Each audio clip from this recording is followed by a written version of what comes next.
चलिए क्लास शुरू करते हैं।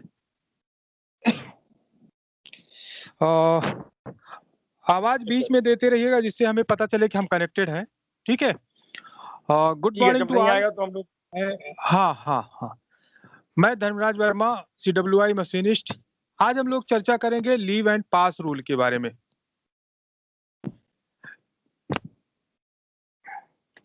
थोड़ा सा डिस्कशन करते हैं इसके बारे में। कुछ चीजें हैं जो आप लोगों को पता है, कुछ चीजें हो सकती है यूज में ना होने के कारण से ये भूल जाती हैं। थोड़ा सा उसको हम लोग रिफ्रेश करेंगे। अभी जो प्रेजेंट लीव रूल हम लोगों के लिए लागू होता है वो लिबरलाइज्ड लीव रूल है, 1949 से गवर्न होता है। और ये जो है सभी रेलवे एम्प्लाई के ऊपर लागू होता है, चाहे वो 1 फरवरी 1949 के बाद आए हों या पहले आए हों या किसी ऑफिस ऑर्डर से वो रेलवे एम्प्लाई बनाए गए हों। और थोड़ी सी इसके बारे में ब्रीफ वो दे देता हूँ कि लीव जो है इसको माना गया है कि ये किसी के लिए जो है राइट नहीं है कि आपको अगर छुट्टी आप अप्लाई करते हैं तो आप वो छुट्टी सैंक्शन ही की जाए। ये छुट्टी जो है एक प्रिविलेज के रूप में दिया गया है। प्रिविलेज इन द सेंस ये माना जाता है किसी ऑर्गेनाइजेशन में या रेलवे अपने ऑर्गेनाइजेशन में कि अगर इंडिविजुअल छुट्टी दी जाती है उसको तो वो जब दोबारा आता है तो रिफ्रेश होके आता है और वो नए जोश नए उमंग से जो है काम करता है, जिससे कि प्रोडक्शन हमारा बना रहता है और एम्प्लॉय का जो इंटरेस्ट है वो भी बना रहता है ऑर्गेनाइजेशन में। और एम्प्लॉय अपने मन से काम करता है, इसलिए लीव का प्रावधान किया गया है। और छुट्टी दूसरा जो है उसके पर्सनल कमिटमेंट्स होते हैं जो धीरे धीरे वो अपना छुट्टी लेके पूरा करता है। और रेलवे एम्प्लॉय को किसी भी कंडीशन में 5 साल से ज़्यादा एक बार में छुट्टी नहीं मिलेगी। अगर इसके ऊपर उसको छुट्टी लेना है तो वो जो है प्रेसिडेंट का अप्रूवल होना जरूरी है। अब आते हैं टाइप्स ऑफ लीव में। पहले इसका नाम देख लेते हैं, फिर एक एक करके हम लोग चर्चा करेंगे कि कौन सी लीव है। ठीक है। कैजुअल लीव हो गया, स्पेशल कैजुअल लीव हो गई, कंपनसेटरी कैजुअल लीव हो गई, लीव ऑन एवरेज पे हो गई, लीव ऑन हाफ एवरेज पे हो गई।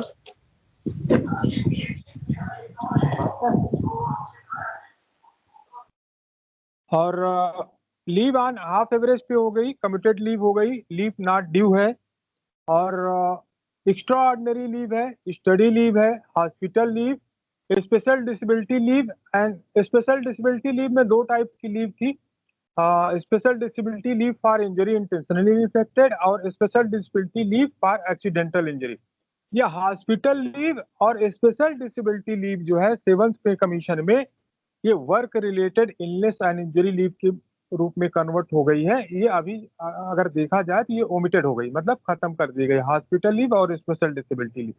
ये सबको जो है इसके हॉस्पिटल लीव और स्पेशल डिसेबिलिटी लीव के जो 2 ये कॉलम है, special disability leave for injury intentionally infected और special disability leave for accidental injury, ये सारे मर्ज करके एक लीव बना दी गई है जिसके बारे में हम लोग आगे चर्चा करेंगे। उसका नाम है वर्क रिलेटेड इलनेस एंड। आवाज आ रही है ना? चलिए। हाँ सर। हाँ, आगे है मैटरनिटी लीव है, फिर है चाइल्ड एडॉप्शन लीव है, पैटर्निटी लीव है और चाइल्ड केयर लीव है। अब हम लोग चर्चा करते हैं एक लीव की चर्चा करते हैं। Leave on LAP, leave on average पे जो है ये किसी भी एम्प्लॉय को एक साल में 30 दिन की मिलती है और 15 दिन की छुट्टी जो है आपको एडवांस में 1 जनवरी को मिल जाती है और 15 दिन की छुट्टी जो है आपको 1 जुलाई को एडवांस में मिल जाती है। और ज़्यादा से ज़्यादा एक बार में आप 180 दिन की छुट्टी ले सकते हैं। और इसका मान लीजिए आप छुट्टी नहीं लेते हैं तो उस केस में क्या होता है कि आपकी ये छुट्टी इकट्ठा होती रहती है। जैसे आपको 30 दिन की इस साल मिली, 2020 में जो है 30 दिन की छुट्टी मिली और आपने 10 दिन की अवेल की, आपकी 20 दिन की छुट्टी बची रह गई। ये कैरी फॉरवर्ड होती रहती है। लेकिन कैरी फॉरवर्ड होने के लिए भी इसकी एक लिमिट दी हुई है कि 300 से ज़्यादा आपकी ये छुट्टी नहीं इकट्ठा होगी। तो क्योंकि आपके पे स्लिप में कभी अगर आप ध्यान दिए होंगे तो उसमें दिखाता होगा 315 दिन। 315 दिन इसलिए दिखाता है कि आपकी छुट्टी एडवांस में आती है। जैसे 300 दिन आज मान लीजिए दिसंबर 2019 में पूरे हो गए 300 दिन, तो 1 जनवरी को जो 15 दिन आता है तो वो आपके पे स्लिप में दिखाता रहता है, उसको अलग एक सेपरेट अकाउंट मेंटेन करना जाता है। और जो है अलग से अकाउंट मेंटेन रहता है, उसमें रखी जाती है, कब तक रखी जाती है ये 30 जून तक रखी रहेगी। अगर 30 जून तक आप इसको ले लेते हैं तो ठीक है, नहीं तो 30 जून के बाद ये लैप्स हो जाती है और 1 जुलाई को आपको 15 दिन की दूसरी छुट्टी आ जाती है। इस तरह से जो है आपके 300 दिन इकट्ठा हो जाते हैं जब, तो जब आप रिटायर जाते हैं तो उस समय आपको जो रिटायरमेंट की सैलरी होती है, तो उस समय उसके हिसाब से जो आप प्रीवियस मंथ में ड्रा करते हैं या उस रिटायरमेंट वाले मंथ में जब जो ड्रा करते हैं सैलरी, उसके हिसाब से 300 दिन का आपको पैसा मिल जाता है, जिसको हम लीव इनकैशमेंट के रूप में जानते हैं। अच्छा, दूसरा एक प्रावधान और किया गया है कि अगर सर्विस के दौरान आप छुट्टी लेना मतलब बेचना चाहते हैं, लीव इनकैशमेंट करना चाहते हैं, तो 10 दिन की छुट्टी आप जो है 6 बार कर सकते हैं। 60 दिन की छुट्टी जो है आप 10-10 दिन की करके आप 6 बार उसको इनकैश कर सकते हैं। जैसे अगर आप ये चल रहा है, सितंबर का महीना चल रहा है, आप 10 दिन की छुट्टी आप लेना चाहते हैं, तो आप इनकैश करना चाहते हैं, तो आपको सितंबर महीने के हिसाब से जो आपका पेमेंट है, उसके हिसाब से 10 दिन की छुट्टी पैसा मिल जाएगा। ये 300 दिन जो है उसके अलावा है, ये 60 डेज़ जो है ये अलग से है, लेकिन इसमें क्या है कि हर साल नहीं मिलता ये, आपको कम से कम 2 साल का गैप होना ज़रूरी है इसमें। आगे चलते हैं, एलएचएपी लीव ऑन हाफ एवरेज पे या औसतन वेतन की छुट्टी, आधे वेतन की छुट्टी बोलते हैं और इसको जो है ये भी एलएपी की तरह है। जैसे एलएपी जो है 30 दिन की मिलती है, ये आपको 20 दिन की छुट्टी मिलती है। ये भी आपको एडवांस में मिलती है, 1 जनवरी को आ जाती है 10 दिन की, और 10 दिन की जो 1 जुलाई को आ जाती है। लेकिन जैसे हम एलएपी में बताए थे कि आपका 300 दिन से ज़्यादा स्टोर नहीं होता है, लेकिन ये जो है आपकी स्टोर होने की कोई सीमा नहीं है। अगर आप इसको नहीं ले पाते हैं, तो आपकी स्टोर होती रहेगी, स्टोर होती रहेगी। इसकी कोई लिमिट नहीं है। ये छुट्टी लैप्स नहीं होती। ये छुट्टी तभी लैप्स होती है जब आप रिटायर चले जाते हैं, तो सारी छुट्टी खत्म हो जाती है। और ये मेडिकल ग्राउंड पे 24 महीने की मतलब 2 साल की एक बार में मिल सकती है, या कोई जेन्युइन पर्सनल ग्राउंड है तो उस पर भी ये मिल सकती है। एलएचएपी की एक और ख़ास बात है कि ये जब आप रिटायरमेंट जाते हैं, तो अगर सपोज़ करिए किसी कारणवश आपका 300 डेज़ जो हमने बताया कि इनकैशमेंट होता है, 300 डेज़ आपका इनकैशमेंट नहीं पूरा होता है, तो उस समय क्या होता है कि अगर आपके खाते में एलएचएपी है, ये आधे वेतन की औसत छुट्टी जो है अगर ये है, तो आपके खाते से ये ले ली जाती जितना कम रहती। सपोज़ करिए यहाँ पे एक एग्ज़ाम्पल ले लेते हैं कि आपके खाते में जो है 200 दिन की छुट्टी है। अगर दो दो 200 दि दो 200 दिन की छुट्टी है, तो उसमें से 100 दिन अगर आपके एलएचएपी वाले उसमें है, बैलेंस है, उस खाते में बैलेंस है, तो वहाँ से 100 दिन विथड्रॉ कर ली जाएगी। लेकिन वो जब 100 दिन आपकी विथड्रॉ होगी, आपके एलएपी कन्वर्ट होगी, क्योंकि ये आधे वेतन की छुट्टी है ये, तो पूरे वेतन की छुट्टी बनाने में उसका आधा हो जाता है। 100 दिन की वहाँ से विथड्रॉ होगी और आपकी 50 दिन की मतलब 50 दिन की वो बन जाएगी और वहाँ से आपको 250 दिन का आपको लीव इनकैशमेंट मिल जाएगा। ऐसा नहीं होता कि आपके पास अगर 800 मान लीजिए 700 या 600 500 एलएचएपी है और आपकी एलएपी 200 है, तो आपको वहाँ से 200 दिन ड्रा कर लिया, ऐसा नहीं होता। उसमें से जितना दिन कम रहता उतना दिन का ड्रा होता और उसका 50% करके, क्योंकि उसको जस्ट डबल कर एलएचएपी होती है एलएपी की, इसलिए जो है उसका आधा करके आपको इनकैशमेंट दे दिया जाता है। आगे चलते हैं कम्यूटेड लीव। कम्यूटेड लीव जो एलएचएपी है, इसी को जो है मेडिकल ग्राउंड पे लेते हैं या किसी और ग्राउंड पे जेन्युइन ग्राउंड पे लेते हैं, तो ये कम्यूटेड लीव कहलाती है। कम्यूटेड लीव इसलिए कहलाती है कि आप जो है 2 एलएचएपी मिला के 1 दिन में लेते हैं। अगर एलएचएपी 1 दिन लेते हैं आप, तो आधे वेतन की मतलब आधे दिन की छुट्टी लगती है, आधे दिन का आपको ड्यूटी करना पड़ता है, मतलब आधे दिन का पैसा कट जाता है। लेकिन अगर इस केस में क्या है कि मेडिकल ग्राउंड पे अगर आप अप्लाई करते हैं, तो 2 एलएचएपी अगर 1 दिन लेते हैं, तो 2 एलएचएपी 1 दिन में खत्म हो जाती है और एक आपको ड्यूटी नहीं करनी होती है और आपको पूरे दिन का पैसा मिल जाता है।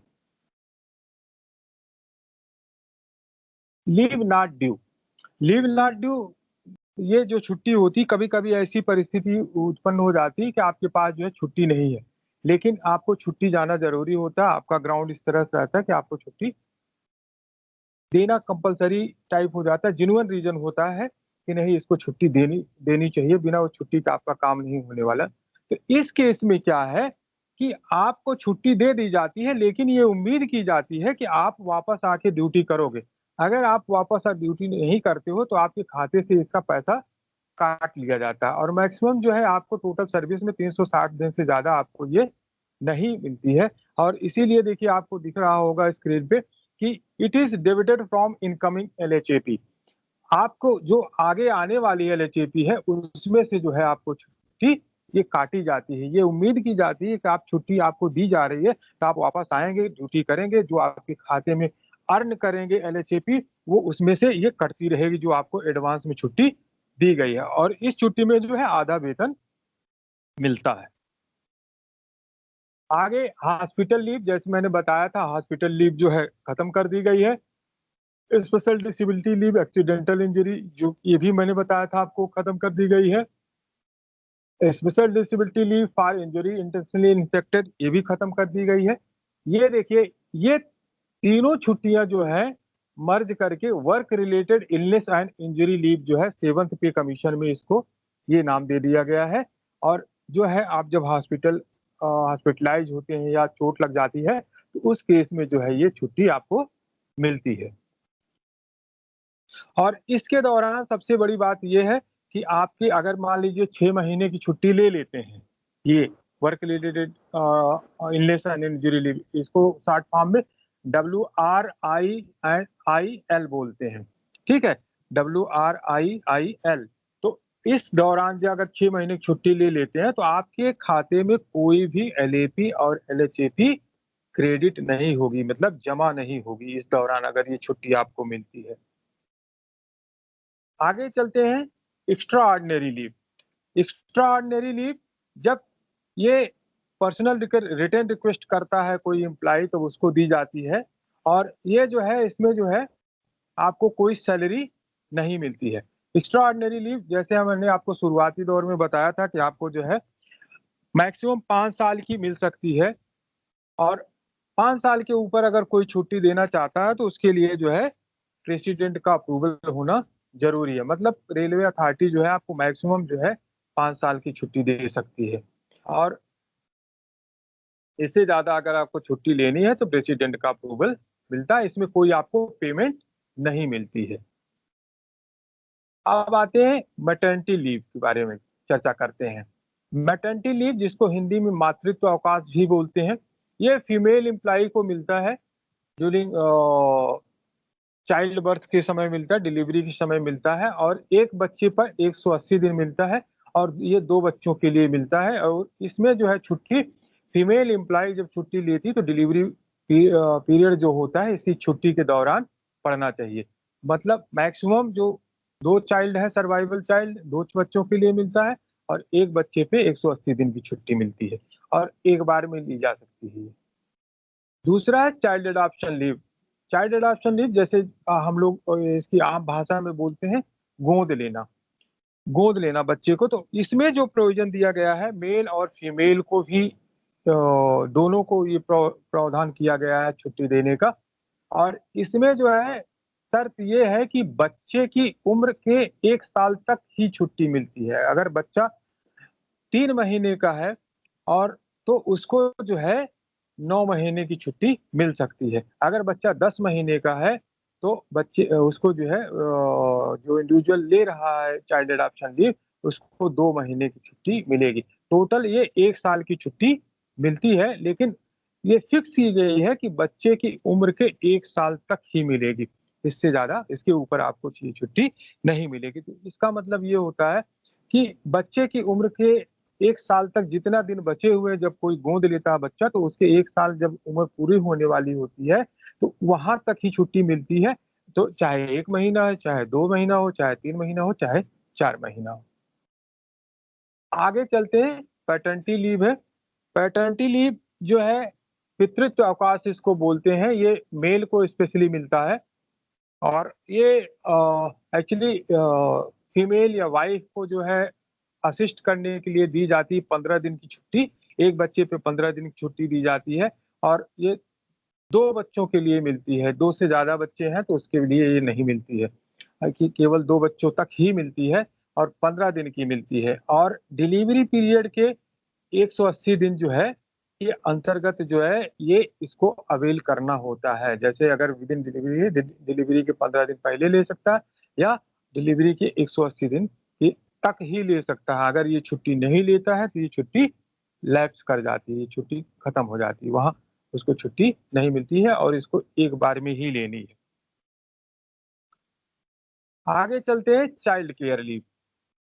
चाइल्ड केयर लीव क्या है? ये बच्चों की देखभाल के लिए छुट्टी मिलती है और ये 18 साल तक की उम्र के लिए फीमेल एम्प्लॉयी को छुट्टी दी जाती है या कोई सिंगल मेल रेलवे एम्प्लॉयी है और जैसे विडो है या उसकी वाइफ नहीं है, पत्नी नहीं है, तो भी उसको भी ये छुट्टी मिल सकती है।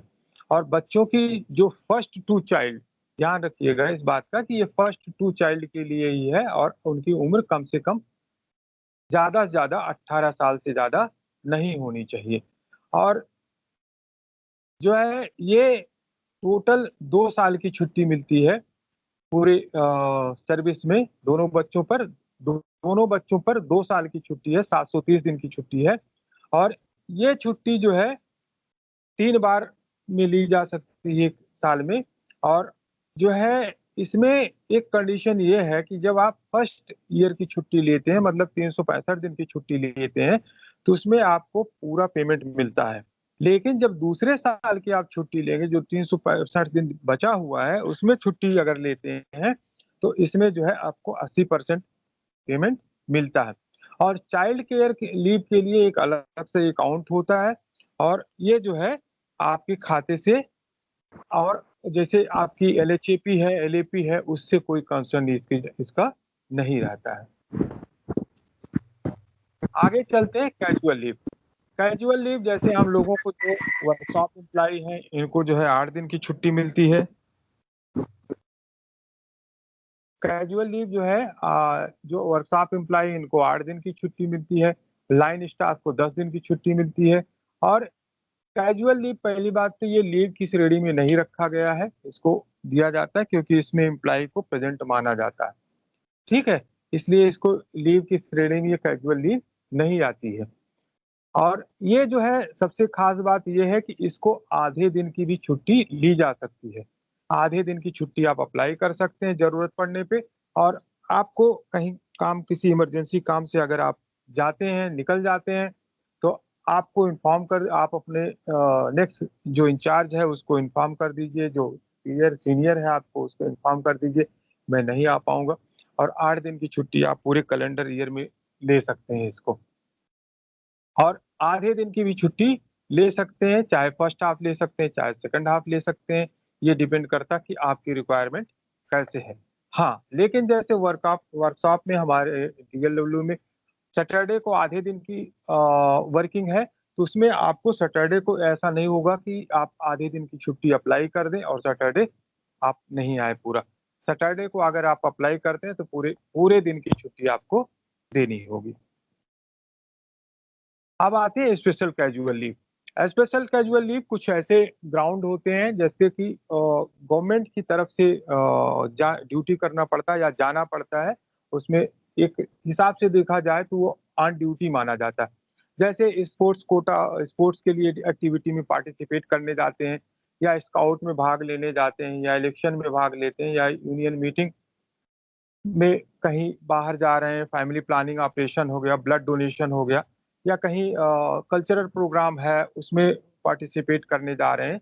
तो इसमें जो है कि ये माना जाता है कि कुछ जगहों पे कि आप वहाँ प्रेज़ेंट हो, मतलब आप ड्यूटी पे हो। इसको स्पेशल कैजुअल लीव की कैटेगरी में रखा गया है, जितने दिन की आपकी ज़रूरत होगी उतना आपको छुट्टी मिलेगी। अब आते हैं कंपल्सेटरी कैजुअल लीव पे। कंपल्सेटरी कैजुअल लीव क्या है कि जैसे कभी-कभी ऑर्गेनाइज़ेशन में कुछ ऐसी ज़रूरत पड़ जाती है कि कोई काम आ जाता है जो अनअवॉइडेबल होता है और अर्जेंट नेचर का होता है। अनअवॉइडेबल और अर्जेंट नेचर होने के नाते से जैसे संडे आ गया तो संडे को वो काम करना अत्यंत आवश्यक होता है हो जाता है। चाहे सेफ्टी से रिलेटेड हो, चाहे सिक्योरिटी से रिलेटेड हो, चाहे कुछ ऐसे अर्जेंट नेचर का काम हो जाता है जो कि काफ़ी इम्पोर्टेंट होता है। उस केस में क्या होता है कि एम्प्लॉई को बुलाया जाता है संडे को वर्क करने काम करने के लिए या कोई गज़टेड हॉलिडे आ गया, उस दिन ऐसे ज़रूरत पड़ गई तो उस दिन भी बुलाया जा सकता है एम्प्लॉई को रिटन इन्फॉर्मेशन देके कि भई आपको इस दिन ड्यूटी करना है। तो उसके बदले में जो हम संडे को या गज़टेड हॉलिडे को एम्प्लॉई को बुलाते हैं, तो उसको जो है 3 दिन के अंदर उसके बदले में हमें 1 दिन की उसको छुट्टी या रेस्ट देना ज़रूरी होता है। वही जो रेस्ट दिया जाता है उसी को कंपल्सेटरी कैजुअल लीव कहते हैं। सुपरवाइज़र के केस में जो है अगर वो ऑन रिटन आता ऑन पेपर आता है तो उसको भी 30 दिन के अंदर जो है एक रेस्ट देना है। आगे चलते हैं पास रूल पे, ठीक है? लीव रूल खत्म हुआ, अगर आपको इससे कोई रिलेटेड डाउट है तो आप अपना पेपर पेन पे लिए होंगे, वहाँ पेपर पे लिख लीजिए और फिर अभी लास्ट में हम जितने क्वेश्चन होंगे उसको पूछेंगे। ठीक है? अगर आपको कोई डाउट होगा तो आप पूछिएगा एक-एक करके हम बताएँगे। आते हैं पास रूल। पास रूल ये भी एक प्रिविलेज है, एम्प्लॉयी को दिया गया है एक जगह से दूसरे जगह जाने के लिए, जिससे कि वो एम्प्लॉयी अपनी छुट्टी के दौरान एक जगह से दूसरी जगह जा सकता है और इसमें जो है पैसा आपको नहीं पे करना होता है। ट्रेन जब आप जर्नी करते हैं तो इसमें कोई फेयर या किराया नहीं देना होता है। और इसके जो है लिए है आपके डिपेंडेंट इंक्लूड अगर करते हैं तो इसकी जो है 5 मेंबर होते हैं और बच्चे अगर बेटा है 21 साल से ऊपर है उसको जो है एजुकेशनल ग्राउंड पे जो है सर्टिफिकेट देने पे आप उसको जो है ऐड कर सकते हैं और अनमैरिड गर्ल है तो उसकी कोई एज लिमिट नहीं है। अब आते हैं देख लेते हैं पहले इस पर कि एंटाइटलमेंट क्या है पास और पीटीओ का। पास और पीटीओ जो है ये एंटाइटलमेंट क्या है? तो यहाँ अगर हम देखें तो आपको अभी स्क्रीन पे दिख रहा होगा आपके कि ग्रुप ए जो है या बी जो गज़ेटेड हैं, उनको फर्स्ट क्लास का पास मिलता है और 6 पास मिलता है और 6 पीटीओ मिलता है, ठीक है? और यहाँ लास्ट में एक कॉलम बना हुआ देख रहे होंगे कि अ, लि 3 नंबर लिखा हुआ, 3 नंबर ये जब आपकी पूरी सर्विस 20 साल की हो जाती है, 20 साल के बाद अगर आप रिटायरमेंट मिलते हैं, तो आफ्टर रिटायरमेंट जो है आपको ग्रुप ए और बी को 3 पास मिलता है। अब बात करते हैं नॉन गज़ेटेड एम्प्लॉयी की, जो नॉन गज़ेटेड एम्प्लॉयी जो है ग्रुप सी और ग्रुप डी की, तो उनको फर्स्ट क्लास का पास मिलता है और 3 पास मिलता है और 4 पीटीओ मिलता है और रिटायरमेंट के बाद जो है जो 4200 एंड ऊपर हैं उनको 2 पास मिलता है। इसी तरह सबको रिटायरमेंट के बाद चाहे किसी भी ग्रेड पे में है तो उनको 2-2 पास मिलता है और इनको उनके हिसाब से ग्रेड पे के हिसाब से या जिस पे बैंड की किस पे लेवल पे हैं, उसके हिसाब से उनको जो है उसके क्लास निर्धारित होते हैं और 3 पास और 4 पीटीओ मिलते हैं इनको। आगे चलते हैं टाइप्स ऑफ पास में। टाइप्स ऑफ पास में ड्यूटी पास है, प्रिविलेज पास है, कॉम्प्लीमेंट्री पास है, स्कूल पास है, रेजिडेंशियल कार्ड पास है, स्पेशल पास है। अब एक-एक करके हम लोग इसकी चर्चा करते हैं कि ड्यूटी पास क्या है, प्रिविलेज पास क्या है, कॉम्प्लीमेंट्री पास क्या है, स्कूल पास क्या है, रेजिडेंशियल कार्ड पास क्या है और स्पेशल पास क्या है। सबसे पहले हम लोग चर्चा करेंगे ड्यूटी पास के बारे में। ड्यूटी पास के बारे में ड्यूटी पास वह पास कहलाता है कि जब आप कहीं सरकारी काम से जाते हैं या ऑर्गेनाइजेशन के इंटरेस्ट से जाते हैं, अपने इंटरेस्ट से नहीं जाते हैं, तो उस समय जब सरकारी काम से आप गवर्नमेंट के काम से जाते हैं या ऑर्गेनाइजेशन के इंटरेस्ट से कहीं एक दूसरी मतलब अपने वर्किंग प्लेस से दूसरी जगह पे जाते हैं, किसी काम के लिए या कुछ अर्जेंट नेचर की जो ड्यूटीज़ होती हैं कुछ ये करने के लिए, तो ऐसे केस में जो है आपको ये पास इश्यू किया जाता है जिससे कि आप फ्री फेयर मतलब बिना किराए की आप जर्नी कर सकें। तो इसमें जो है आपको ड्यूटी पास जो है 3 टाइप का पास होता है। इसमें मेटल पास है। मेटल पास फिर जो है 3 तरह का होता है, गोल्ड पास हो गया, सिल्वर पास हो गया, ब्रॉन्ज पास हो गया। अब इसमें चर्चा करते हैं मेटल पास के 3 टाइप के हो गए फिर। जैसे पहले तो ड्यूटी पास 3 प्रकार का हो गया, मेटल पास, कार्ड पास और चेक पास।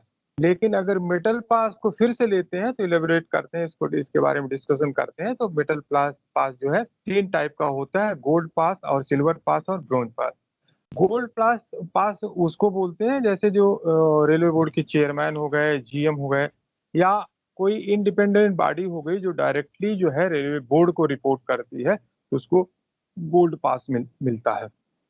सिल्वर पास जो सीनियर एडमिनिस्ट्रेटिव ग्रुप के अफसर होते हैं, उनको सिल्वर पास मिलता है और जो उनके नीचे होते हैं उनको ब्रोंज पास मिलता है। कार्ड पास क्या होता है? फ्रीक्वेंट जो जर्नी करते हैं उनको एक कार्ड इश्यू किया जाता है जिस पर जो है इंडिविजुअल का जिसके लिए इश्यू किया जाता है, उसका जो है एक फ़ोटो चिपकाया होना यहाँ मस्ट लिखा गया है। तो उस पर फ़ोटो चिपकाना मस्ट है। चेक पास चेक पास भी ड्यूटी पास अगर फ्रीक्वेंट कोई जर्नी कर रहा है तो उसको चेक पास दिया जाता है। तो उसमें से कभी-कभी ये रिटर्न भी हो जाता है कि वापस ले लेते हैं, फिर किसी दूसरे को इश्यू कर देते हैं, ऐसी भी कंडीशन होती है। अदरवाइज़ ये किसी इंडिविजुअल को दिया जाता है, जब उसको जर्नी करनी होती है तो वो उसको यूज़ कर सकता है। आगे चलते हैं प्रिविलेज पास। प्रिविलेज पास का मतलब है यहाँ पे जब हम लोग अपने पर्सनल इंटरेस्ट से कहीं एक दूसरी जगह जर्नी करते हैं, एक जगह से दूसरी जगह जर्नी करते हैं, अपने पर्सनल व्यक्तिगत कारण से अगर हम लोग एक जगह से दूसरी जगह जाते हैं, तो उस केस में हमें प्रिविलेज पास इश्यू होता है। जैसे कि हमने आपको बताया था कि जो ए एंड बी हैं, इनको जो है 6 सेट मिलता है और हमें जो है जो ग्रुप सी हैं या इसके नीचे हैं, नॉन गज़टेड हैं, इनको जो है 3 पास मिलता है। साल भर में 1 कैलेंडर ईयर में इनको 3 पास मिलता है। तो प्रिविलेज पास जब आप अपने पर्सनल वर्क से जाएँगे, पर्सनल काम के लिए जाएँगे या पर्सनल इंटरेस्ट से कहीं घूमने जा रहे हैं या किसी शादी-ब्याह में जा रहे हैं, तो उसके लिए जो है आप ये पास अपना ले सकते हैं एडवांस में अपना डिक्लेरेशन जो है फैमिली डिक्लेरेशन, डिपेंडेंट डिक्लेरेशन देके और अपना एप्लीकेशन एडवांस में देके आप ये पास इश्यू करा सकते हैं। आगे चलते हैं कम्प्लीमेंट्री पास। कम्प्लीमेंट्री पास जो हमने आपकी से उसी शुरुआत में चर्चा किया था कि जो आप जब रिटायरमेंट होते हैं, रिटायरमेंट आफ्टर या जिसकी 20 साल की सर्विस पूरी हो जाती है, तो उसको जो है ग्रुप ए और ग्रुप बी जो है एम्प्लॉइज़ जो हैं उनको जो है 3 सेट मिलता है, बाकी सबको 2-2 सेट मिलता है और ये उसी कैटेगरी में मिलता है जिस कैटेगरी में वो लोग रिटायर हुए रहते हैं। जो एम्प्लॉयी जिस कैटेगरी में रिटायर होता है, उसी कैटेगरी को उसको पास जारी किया जाता है। आगे चलते हैं स्कूल पास। स्कूल पास जो है 3 सेट मिलता है 1 साल में और इसमें जो है एक कंडीशन ये है कि अगर गर्ल चाइल्ड है और उसकी कुछ भी उम्र है, तो उसके साथ गार्डियन भी अलाउ किए गए हैं। गर्ल की एज लिमिट का कोई ऐसा नहीं है, रिस्ट्रिक्शन है, उसकी एज लिमिट पे रिस्ट्रिक्शन नहीं है, उसके साथ गार्डियन जा सकता है। लेकिन अगर बच्चा है मतलब मेल चाइल्ड है, तो उसके साथ जो है उसकी उम्र 8-18 साल से कम है, तो उसके साथ जो है गार्डियन को भी पास मतलब यहाँ पे है कि गर्ल है तो उसके साथ गार्डियन को इंक्लूड किया गया है। अगर मेल चाइल्ड है, तो वहाँ पे अगर मेल चाइल्ड की उम्र जो है या एज जो है 18 साल से कम है, तो वहाँ पे गार्डियन इंक्लूड होगा उस पास में, अदरवाइज़ गार्डियन इंक्लूड नहीं होगा। आगे चलते हैं स्पेशल क्लास पास। स्पेशल पास जैसे हमने अभी ज़िक्र किया था स्पेशल लीव के बारे में, तो जो स्पेशल लीव जिसके लिए दी जाती है, उसी के लिए जर्नी करनी पड़ेगी। जैसे स्पोर्ट्स में भाग लेने जाना है। सर जरा गार्जियन वाला जो बताया जा हाँ। अभी आप नोट कर रहिए, अभी आप नोट कर ही रहिए, अभी लास्ट में आपको सारे क्वेश्चन ले लेंगे, ठीक है? सारे क्वेश्चन जो है लास्ट में ले लेंगे क्योंकि अगर बीच में लेना शुरू करेंगे तो इसमें बहुत ज़्यादा डिस्टर्बेंस हो जाएगा, ठीक है? स्पेशल पास के बारे में हम लोग चर्चा कर रहे थे। स्पेशल पास तब जारी किया जाता है जैसे अगर आप गवर्नमेंट इंटरेस्ट से, ऑर्गेनाइजेशन के इंटरेस्ट से आप एक जगह जाते हैं, एक जगह से दूसरी जगह जर्नी करते हैं वर्किंग प्लेस से हट के, तो वहाँ पे आपको भी स्पेशल पास इश्यू किया जाता है। जैसे स्पोर्ट्स एक्टिविटी हो गई, कल्चरल एक्टिविटी हो गई, यूनियन की मीटिंग हो गई या कोर्ट में भाग लेने जा रहे हैं किसी कारणवश, या मेडिकल जा रहे हैं, या आप परेड वगैरह में भी भाग लेने जाते हैं कभी-कभी, जो स्काउट वगैरह के हैं, तो इनको जो है स्पेशल पास जारी किया जाता है, जिससे कि ये फ्री में बिना किराए के जा सकें और काम कर सकें, काम करके वापस आ सकें। आने-जाने का दोनों का पास दिया जाता है। अब बात करते हैं रेजिडेंशियल कार्ड पास की। ये एक्चुअली शुरुआती दौर में ये बहुत पहले था कि जैसे कई स्टेशन ऐसे थे, कई जगह ऐसे थी कि जहाँ पे रेजिडेंस मतलब रहने की व्यवस्था नहीं थी। रहने की व्यवस्था वहाँ से दूर था और वहाँ के आस-पास जहाँ काम करते थे, आस-पास कोई उनका रहने की जगह नहीं थी। रहने की जगह मतलब रहने की व्यवस्था नहीं हो पा रही थी। तो उस केस में डेली ड्यूटी जाना और आना, दोनों के लिए जो है आपको एक रेजिडेंशियल कार्ड पास इश्यू किया जाता था, क्योंकि ऐसे आप किसी भी ट्रेन में बैठ के जर्नी करना बिना पास के अलाउड नहीं है। ये एक ऑफेंस माना गया है। तो इस केस में आपको, जैसे सपोज़ करिए आप यहाँ से मुगलसराय डेली अप डाउन करना है। अब मुगलसराय में कोई कुछ नहीं है, जंगल है वहाँ पे, वहाँ आप नहीं रह सकते हैं, फैमिली नहीं रह सकते या खाने-पीने की व्यवस्था नहीं हो सकती है। तो उस केस में आपको बनारस में रहना हुआ। तो